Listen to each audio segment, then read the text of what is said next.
Most litigants, when they come to court, are experiencing some kind of anxiety or nervousness. Do not feel like you're alone in that aspect. Most litigants, when they come to the actual courthouse, start to get that pang of anxiety and fear that might happen, whatever happens in court. One of the things that is anxiety causing is the unknown. You don't know the judge, you've never been to court before, and you don't know what's really going to happen. The other thing is just the confrontation that you may have with the other side. Whatever kind of case it is, there's going to be confrontation. That's the nature of our justice system, where we get together and we're fighting over two positions, and hopefully there's a resolution of those two positions, those two competing aspects of a case. And so that's very nerve-wracking for a lot of people. Again, it is completely normal. Attorneys, we get nervous before court because it's a big deal, it's a big day for you. This may be your one and only shot at resolving your case, and we understand that it's really, really important. The couple of things I want to talk to you about that may reduce your anxiety and may calm your nerves a little bit are, one thing is to get with us before the case, and we will make an appointment or talk to you on the phone about the case beforehand, so you know pretty much what to expect. The problem with that is sometimes we don't know what to expect either.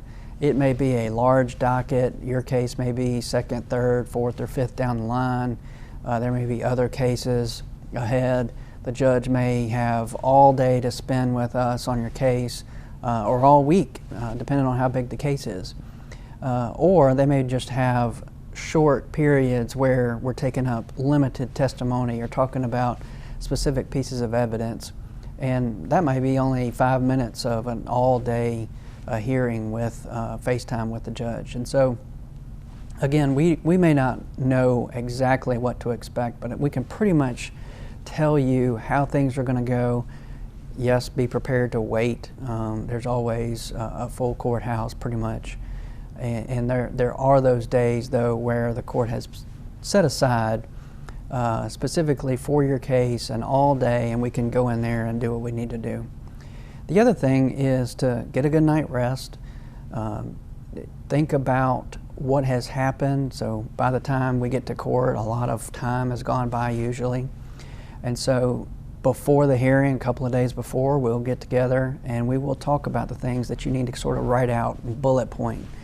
It helps to put on paper your thoughts, the things that you want to say, the things that you want to have happen. Usually at the first of your case, we talk about what your expectations are, what you hope the outcomes will be. And so if those outcomes or those expectations have changed, then we want to talk about that. And maybe you don't want the same things that you did when we started out. But again, getting a good night's rest, going to bed early, getting up. Maybe you don't have to eat breakfast, but just eating a little something because we might be sitting around for a long time. And then bringing a friend to court. That's always helpful. Just somebody that you get to talk to, or a family member or spouse.